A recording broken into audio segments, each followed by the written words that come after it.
أعوذ بالله من الشيطان الرجيم. بسم الله الرحمن الرحيم. لا أقسم بيوم القيامة ولا أقسم بالنفس اللوامة. أيحسب الإنسان أن لن نجمع عظامه بلى قادرين على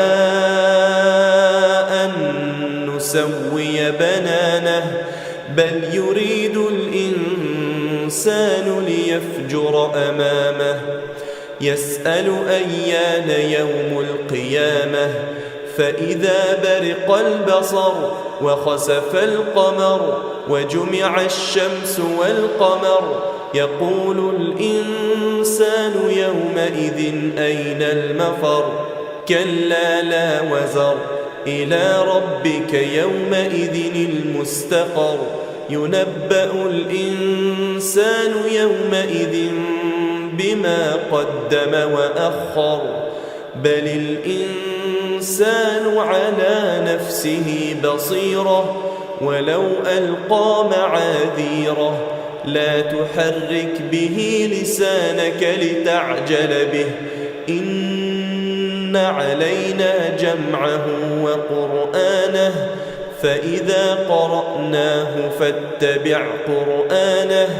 ثم إن علينا بيانه كلا بل تحبون العاجلة وتذرون الآخرة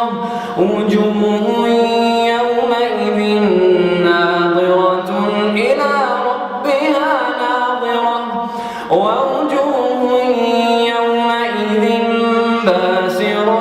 تظن أن يفعل بها فاقرة كلا إذا بلغت التراقي وقيل من راق وظن أنه الفراق والتفت الساق بالساق إلى ربك يومئذ المساق فلا صدق ولا صلى ولكن كذب وتولى ثم ذهب إلى أهله يتمطى أولى لك فأولى ثم أولى لك فأولى أيحسب الإنسان أن يترك سدى ألم يكن طفة من مني يمنى ثم كان علقة فخلق فسوى فجعل منه الزوجين الذكر والأنثى أليس ذلك بقادر على